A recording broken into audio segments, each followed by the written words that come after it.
ಶತಚಂಡಿಕೆ ಯಾಗ ಮತ್ತು ಸೇವಾರೂಪದಲ್ಲಿ ನಡೆಯುವಂಥ ದೊಡ್ಡ ರಂಗ ಪೂಜೆ. ಇದರ ಪ್ರಯುಕ್ತ ಈ ಒಂದು ಪತ್ರಿಕಾಗೋಷ್ಠಿಯನ್ನು ಕರೆಯಲಾಗಿದೆ. ಈ ಕಾರ್ಯಕ್ರಮ ದಿನಾಂಕ 1/3/2025 ಶನಿವಾರ ಬೆಳಗ್ಗೆ 8 ಗಂಟೆಗೆ ಪ್ರಾರಂಭವಾಗುತ್ತದೆ.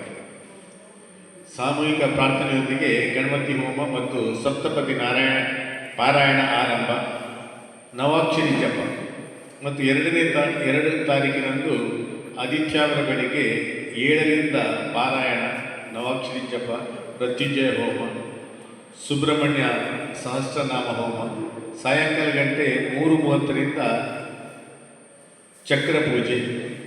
ದಿನಾಂಕ 3/3/2025 ಸೋಮವಾರ ಬೆಳಗ್ಗೆ 7:30ರಿಂದ ಪಾರಾಯಣ, ನವಾಕ್ಷರಿ ಜಪ, ನವಗ್ರಹ ಹೋಮ. 4ನೇ ತಾರೀಕಿನಂದು ಮಂಗಳವಾರ ಬೆಳಿಗ್ಗೆ 7ರಿಂದ ಕಾಳಿ ಸಹಸ್ರನಾಮ ಹೋಮ, ಸಪ್ತ ಸತಿ ಪಾರಾಯಣ ಆರಂಭ, ನವಾಕ್ಷರಿ ಜಪ. ಸಾಯಂಕಾಲ ಗಂಟೆ 4ರಿಂದ ಮಂಟಪ ಸಂಸ್ಕಾರ, ಪ್ರಸಾದ ಶುದ್ಧಿ, ರಶ್ಯೋಗ್ನ ಹೋಮ ಮತ್ತು ವಾಸ್ತು ಹೋಮ, ವಾಸ್ತು ಪೂಜೆ, ಅಗ್ನಿ ಜನನ ಸಂಸ್ಕಾರ. 5ರಂದು ಬುಧವಾರ ಶತಚಂಡಿಕೆ ಯಾಗ ಬೆಳಿಗ್ಗೆ 6ರಿಂದ ಚಂಡಿಕೆ ಯಾಗ ಆರಂಭ ಆಗ್ತದೆ.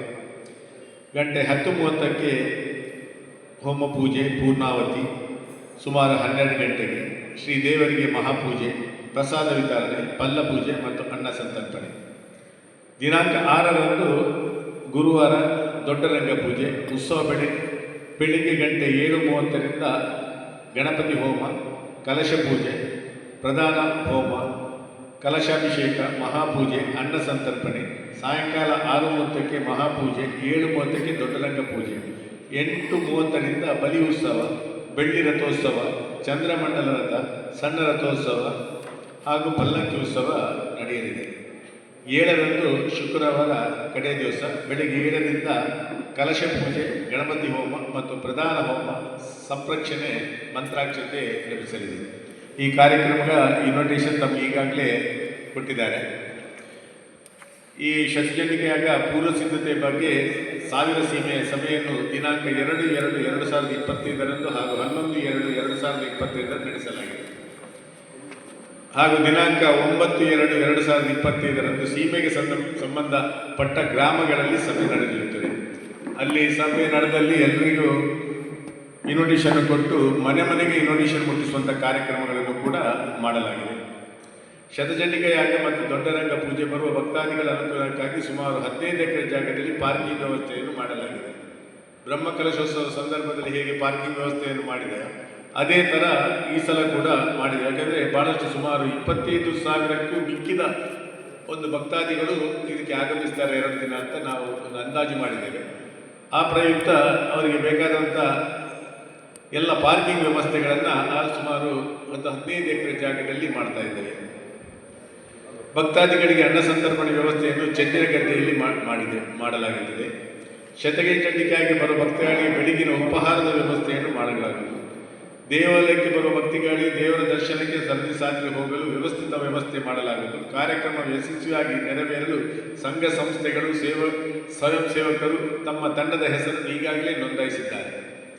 ಭಕ್ತಾದಿಗಳು ಈ ಕಾರ್ಯಕ್ರಮದಲ್ಲಿ ಭಾಗವಹಿಸಿ ಪ್ರಸಾದವನ್ನು ಸ್ವೀಕರಿಸಿ ದೇವಿಯ ಕೃಪೆಗೆ ಪಾತ್ರರಾಗಬೇಕು ತಮ್ಮ ಮುಖಾಂತರ ಎಲ್ಲ ಭಕ್ತಾದಿಗಳಿಗೆ ಮುಟ್ಟಿಸಲಿಕ್ಕೆ ನಾವು ಇಚ್ಛೆ ಪಡ್ತಾ ಇದ್ದೇವೆ. ತಮಗೆಲ್ಲ ತಿಳಿದ ಹಾಗೆ ಕಳೆದ 5-6 ವರ್ಷಗಳ ಹಿಂದೆ ಇಲ್ಲಿ ಬ್ರಹ್ಮಕಲಶೋತ್ಸವ ನಡೆದಿದೆ. ಈ ಬ್ರಹ್ಮಕಲಶೋತ್ಸವ ಭಾಳಷ್ಟು ಅದ್ಧೂರಿಯಿಂದ ಯಶಸ್ವಿಯಾಗಿ ನಡೆದಿದೆ ದೇವರ ಕೃಪೆಯಿಂದ. ಅದೇ ಥರ ಈ ಒಂದು ಕಾರ್ಯಕ್ರಮ ಕೂಡ ಭಾಳ ದಿನಗಳ ನಂತರ ಈ ಕಾರ್ಯಕ್ರಮ ಆ್ಯಕ್ಚುಲಿ ಬ್ರಹ್ಮಕಲಶೋತ್ಸವ ಸಂದರ್ಭದಲ್ಲಿ ಈ ಶತಚಂಡಿಕೆ ಯಾಗ ಆಗಬೇಕಿತ್ತು. ಕಾರಣಾಂತರಗಳಿಂದ ಇದು ಒಂದು 3-4 ವರ್ಷ ಡಿಲೇ ಆಯಿತು.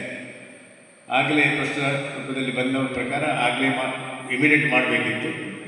ಆನಂತರ ಕೆಲವೊಂದು ಗೊಂದಲಗಳು, ಈ ಕೊರೋನಾದ ವ್ಯವಸ್ಥೆಗಳು ಮತ್ತೊಂದು ಆದ್ದರಿಂದ ಇದು ಹಿಂದೆ ಬಿದ್ದು ಈ ವರ್ಷ ಅದನ್ನು ಮಾಡುವಂಥ ನಿಶ್ಚಯ ಮಾಡಿದ್ದೇವೆ. ಅದರ ಜೊತೆಯಾಗಿ ಹರಕೆ ರೂಪದಲ್ಲಿ ಒಂದು ದೊಡ್ಡ ರಂಗ ಪೂಜೆಯನ್ನು ಕೂಡ ಮಾಡಿದರೆ ಒಂದು ಉತ್ಸವದ ಒಂದು ಬರ್ತದೆ ಅಂತ ಇಲ್ಲಿ ಕ್ಷೇತ್ರದಲ್ಲಿ ಅಂತ ಒಂದು ವ್ಯವಸ್ಥೆ ಮಾಡಿ ದೊಡ್ಡ ರಂಗ ಪೂಜೆಯನ್ನು ಕೂಡ ಮಾಡ್ತಾ ಇದ್ದೇವೆ. ಈ 2 ದೊಡ್ಡ ಕಾರ್ಯಕ್ರಮಗಳಿಗೆ ಸುಮಾರು 1ನೇ ತಾರೀಕಿನಿಂದಲೇ ಕಾರ್ಯಕ್ರಮ ಪ್ರಾರಂಭವಾಗಿ ಜನರಿಗೆ ಒಂದು ಈ ಒಂದು ಉತ್ಸವದ ಕಾರ್ಯಕ್ರಮ ಆಗ್ತದೆ. ಇದರ ಬಗ್ಗೆ ವೈದಿಕ ಕಾರ್ಯಕ್ರಮಗಳನ್ನೆಲ್ಲ ಕ್ಷೇತ್ರದ ಹಿರಿಯರ ಅರ್ಚಕರು ಇವರೆಲ್ಲ ಸೇರಿಕೊಂಡು ಕಟ್ಟುನಿಟ್ಟಾಗಿ ತಂತ್ರಿಗಳ ನೇತೃತ್ವದಲ್ಲಿ ಎಲ್ಲ ಮಾಡ್ತಾ ಇದ್ದಾರೆ. ಈಗಾಗಲೇ ಪ್ರಾರಂಭವಾಗಿದೆ. ಹೋಮದ ಜಾಗ ಅದನ್ನು ಶುದ್ಧಗೊಳಿಸಿ ಅದಕ್ಕೆ ಆದ ಪ್ರಕಾರ ಗುಂಡ ಮಾಡೋದನ್ನಾಗಲಿ ವಿವಿಧ ವ್ಯವಸ್ಥೆಗಳು ಈಗಾಗಲೇ ಪ್ರಾರಂಭ ಆಗಿದೆ. ಅದರಿಂದ ತಾವುಗಳು ಪತ್ರಿಕೆ